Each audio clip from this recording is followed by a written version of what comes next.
God has chosen us and given us the type of culture that is meant to unify the world, to unite men. So it is not because of the religion of the people who were preaching in Oyo towns in those days that our people began to attack them. Our people began to attack them because they were being rude. They were being nasty to our rulers, our chiefs, our culture, our everything. And so people began to attack them. And they began to run back to Hausa land. Then those of them who were Yoruba ran to the city of Ilorin, where there was already a rebellion against the Alafin. Rebellion was led by a man called Afonja. He was the Are Ona Kakanfo of the empire. His duty as Are Ona Kakanfo was to protect the Oyo homeland. Now he turned the power that was given to him against the Alafin. And when the Muslims began to arrive, he then made a public statement, a public invitation in 1817 to say any Muslim who is afraid in his homeland that he will be attacked, who is afraid in his hometown in Oyo land that he will be attacked, is free to come to Ilorin. And so large numbers of Muslims fled to Ilorin, and Ilorin became instantly a Muslim city. There was a man called Alimi, a Fulani man who used to go about peddling charms. Afonja invited him to come to Ilorin and make charms for him and his army. And within the army, the soldiers appointed him as their imam. He was no conqueror. He was not a conqueror. He was not a Fulani man conquering Yoruba land or conquering Ilorin at all. He was just one humble medicine seller whom Afonja invited to come and live in his town. Afonja invited many people to come and live in his town. Some of them were Muslims, some of them were not Muslims. This one man happened to be a foreigner who was a Muslim. And he became the chief imam of the Muslim community in Afonja's army. It was because he was in that type of position as chief imam in the army that when Afonja died, he was able to get the Muslim community in the army to appoint him as the chief imam for the whole of Ilorin. And he ultimately was accepted by the predominantly Muslim community in Ilorin as the ruler of Ilorin. So it's not that Ilorin was conquered by anybody from anywhere. Ilorin was not conquered by the Fulani.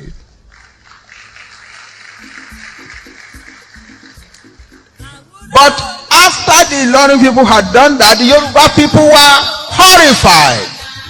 What is going on with our brothers in Ilorin? They've made a foreigner their ruler. We must throw him out of the place. So volunteer armies emerged to go and attack Ilorin and drive the foreigner out. Unfortunately, they were not well organized, they were not united. They would go excitedly to Ilorin and sometimes without even fighting, they would be driven back by hunger. Finally, one major attack did occur in 1835, led by the reigning Alafin of the time. He lost because the army just disintegrated under him, and he himself lost his life. How he lost his life is a story that the Yoruba people must learn. I will find another time to tell that story. You want to hear it now? Be ready to shed tears. The Alafin Oluewu was a handsome prince,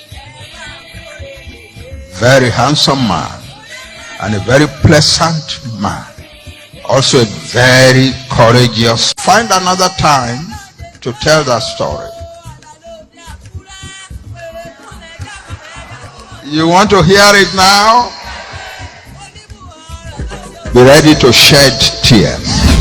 The Alafin Oluewu was a handsome prince,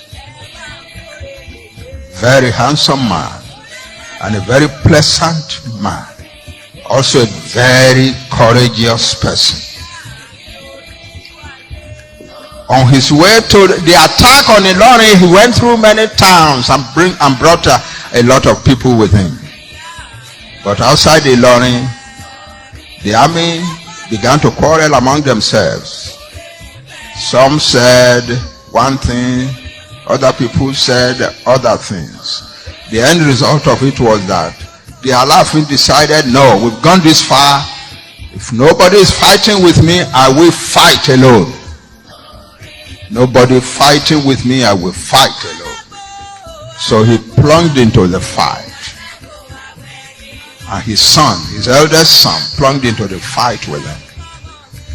When the fighting got bad, in the middle of the day, his son came, galloped to him where he was leading, where he was fighting like a prince, like a great warrior prince. Got off his horse, prostrated before him and said, my father, it doesn't look good, but we are Yoruba, we are Oyo, and we are the Alafin's family. We don't turn back. So goodbye. I may never see you again. So he got onto his horse and galloped away. He fell in battle. The Alafin fought and also fell from his horse, but he wasn't dead. He was badly wounded. And there was a fight over his body. And his body was finally taken into the city of Ilorin and taken to the home of the most senior man in the army, who was a Yoruba chief. And the emir sent somebody to go and see what is happening back there. They drove him back.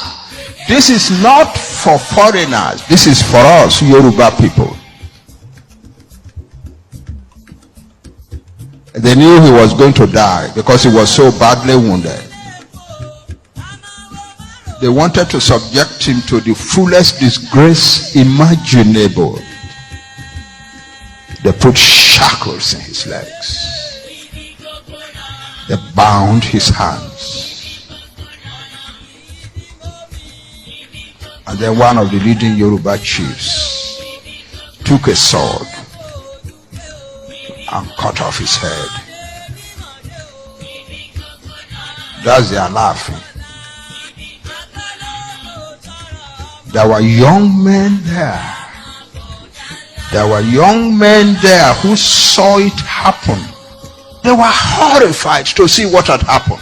And almost all of them fled from Ilorin and ended up in Ibadan. And they were among the young men who fought the Ilorin army in 1840 in Osogbo and defeated the Ilorin army and captured the leading Yoruba men from Ilorin. That's what we Yoruba sometimes do to ourselves. When we have a quarrel over politics, we tend to want to destroy one another. The big question is, why? Ìtàjẹ́kọ́ nílùú Nàìjíríà. Ìtí Ọlọ́run sọ sínú Kùránì àti Báíbù. Àwọn ìjọba wa lórílẹ̀-èdè yìí wò tẹ̀lé o. àtàmù húnà ní àṣà pìlìpìlì wọ́n máa pàṣẹ pé káwọn èèyàn máa ṣe dáadáa wọ́tà sáúnà àfúṣàkún wọ́n kọ̀ fúnra wọn lábùjá àwọn òṣè àárín ara wọn nìkan ni wọ́n ti ń gbádùn kò sí tó kàtàníkà nílẹ̀ Nàìjíríà kó gbádùn.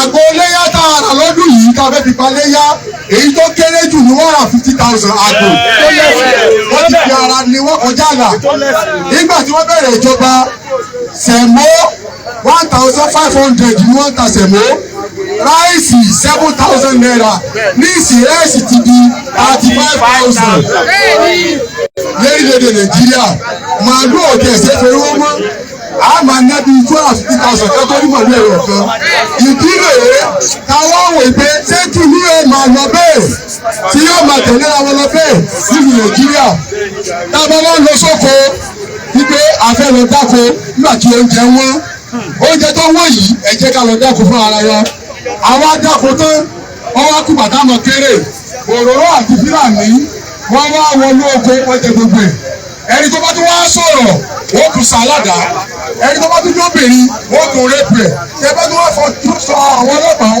ìpè kò sí kankan tó lọ́pàá ṣe wọ́n fi wọ́n lẹ̀ ni wọ́n ní wọ́n ti gba ìṣọ́kàn ní Àbújá ẹ̀kejì ń bẹ̀ gbogbo tí wọ́n jẹ́ ọ̀nà wa láti Èkó tó fi Ìjẹ̀bú Òde tó fi dé káàkiri lè ríbi tí ẹ̀ ní gbọ́njọ́ kan pé wọ́n má dáná àwọn olè ń dáná kidnapper ṣe tiẹ̀ wàhálà dé lóríṣiríṣi gbogbo wàhálà oríṣiríṣi tí ń ṣẹlẹ̀ nílẹ̀ Yorùbá àwa ló tó gẹ́ wípé àfẹ́rú ẹ̀ mọ́ ìrọ̀rùn là ń fẹ́ nílẹ̀ Yorùbá ìrọ̀rùn tá a ti fẹ́ yìí àwọn fẹ́ kọ́ káàkiri ọkùnrin kọ́ káàkiri obìnrin kọ́ káàkiri ọmọdé kọ́ káàkiri àgbàlagbà kọ́ káàkiri ọmọ ọ̀dọ́ kọ́ káàkiri ọba ìlú wọ́n rà nílẹ̀ Yorùbá wa yìí ó di ọba mẹ́rin tí wọ́n ti jí gbé nílẹ̀ Yorùbá lẹ́yìn tá a sì rí tẹ́lẹ̀ nígbà bí ọgbọ̀n ọdún àìrí wàhálà kidnapper Boko Haram ilẹ̀ Haúsá ló wà mẹtasẹ́nì ilẹ̀ Haúsá ló wà banditi ilẹ̀ Haúsá ló wà sàkìsàkì ilẹ̀ Haúsá ló wà kò sí tó kẹ́yìn náà Yorùbá pẹ̀lú Boko Haram àmọ́ láàrin ọdún márùn-ún sísìn ni Boko Haram bẹ̀rẹ̀ sí pa gbogbo àwọn èèyàn wa èèyàn tó ti wá pa nílùú Nàìjíríà lónìí báyìí ó ti wá wọ 17,000 ẹ̀mí tí Ọlọ́run sì júwe sí wa nínú Kùránì pé máa kọ́tàlá nọ́ọ̀sì mùtà àmìdàn gbogbo ẹ̀dá yòówù tó bá mọ̀ pa èèyàn láyé ọ̀dà sáà yóò mọ̀ tàgábọ̀ Ọlọ́run ò ní fẹ́rí jẹ́ ó tọ̀hún Ọlọ́run ojú òsì nìyẹn ẹ wá wo èèyàn tá pa lójoojúmọ́ wọ́n pa obìnrin kanjọ́ kan nínú oko aláboyún ni wọ́n sì pa toyúntoyún gbogbo wàhálà ìdáwà ló tó gẹ́ àwọn akọ lẹ́tà sí ìjọba àpapọ̀ tí ń jẹ́ Amẹ́ríkà àti àwọn alágbára àgbáyé kí wọ́n wo pé ìran Yorùbá ìran tí máa ń fẹ́ àlàáfíà ni wá ìran Yorùbá a kì í jà sẹ́sì ìran Yorùbá a máa lọ ní pẹ̀lú àlàáfíà a kì í búyàn àìjalè àìpàtàkì àwọn tó wọ́ sáàrin wa yìí àwọn tó kó wà lábá wa àwọn tó dé sáàrin wa yìí àwọn náà fẹ́ dá wà lálẹ́ ìdí rèé tí a fi wá gba sàtífíkẹ́tì UNPA wípé gbogbo ọmọ Yorùbá pátá a ṣetán láti gbòmìnira abẹ́dájú káyọ̀ security tí ó mọ̀ fún àwọn ọ̀lẹ́ kábí security tí ó mọ̀ dáàdì ilé wa tá a bá lọ Èkó oríṣiríṣi yóò mọ̀ jí ọgbẹ́ mọ́ oríṣiríṣi ká mọ̀ jí ọgbẹ́ mọ́ ìdí rẹ̀ tí ó yà wọ Yorùbá about 50 billion population ọmọ Yorùbá wọ́n fi aṣọ yìí pé àwọn ṣetán láti lọ ìgbẹ̀bú òde àti ìgbẹ̀bú ọlọ́gbọ̀n àti òkùnkejì ìjọ abẹ́rẹ́mọ́ orílẹ̀-èdè Yorùbá bá àbáramọ́ èmi ò kéré ní àwọn sọ̀rọ̀ tí o àbáramọ́ ṣé kí wọ́n àtẹ̀lé kò lè lọ́wọ́ ní fẹ́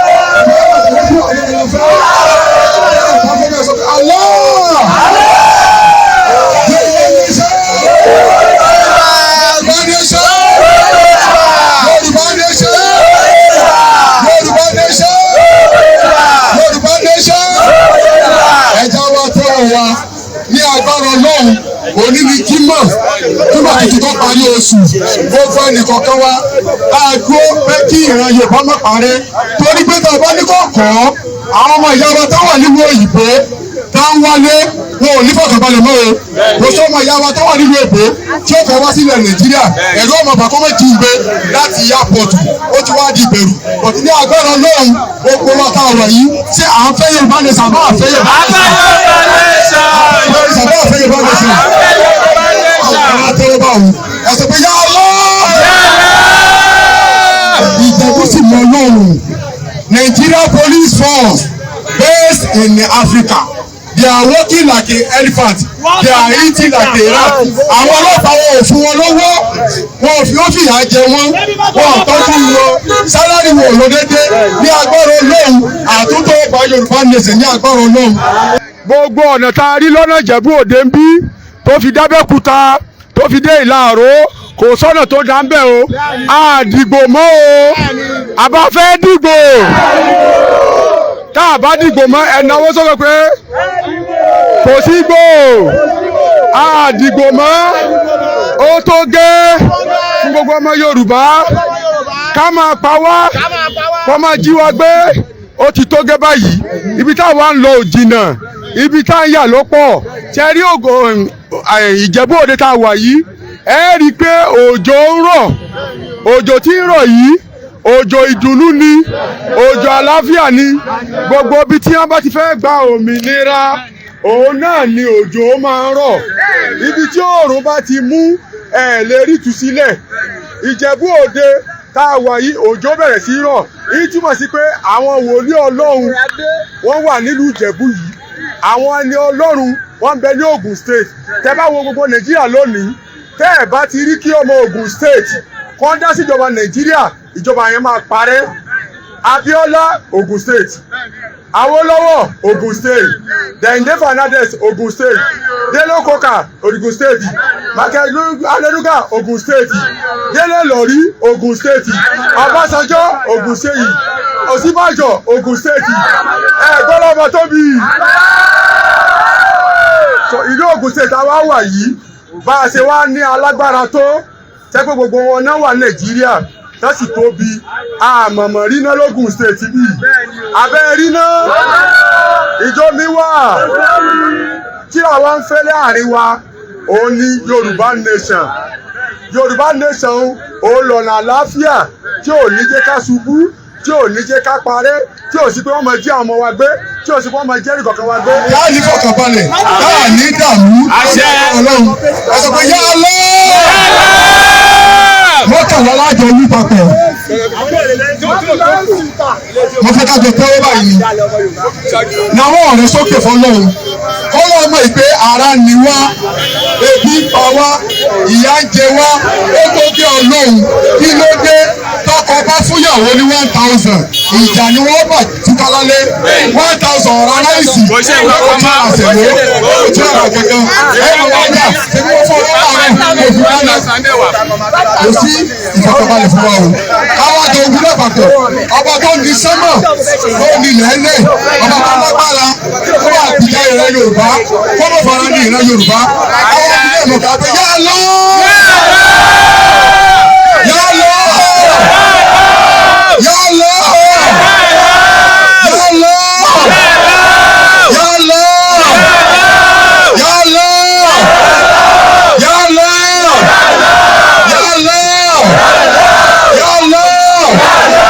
yá lọ yá lọ. Àwọn kìrìsìtẹ́nì wa lọ́wọ́ ń bí àbáwọn ṣàdúrà tiwọn náà torí táwọn náà fi ń ṣàdúrà kìí ṣe pé ẹ̀ṣẹ̀ ni ní Alimi kìtàbí Ọlọ́run sọ Ọlọ́run mo fún Jesus Christ mo fún ní tírà àti èké pè ní Bible máa jọba lọ Olúwa máa jọba lọ Olúwa alágbára kì í lóye alágbára ká lóye sẹ́gun ní ìjọba ẹ̀kún yóò yé èrò máa jọba lọ Olúwa èmi yóò gbé ọ̀gá Ọlọ́run mi èmi yóò gbé ọ̀gá Ọlọ́run mi èmi yóò gbé ọ̀gá Ọlọ́run mi gbogbo òrìṣà tó gbé láàyè.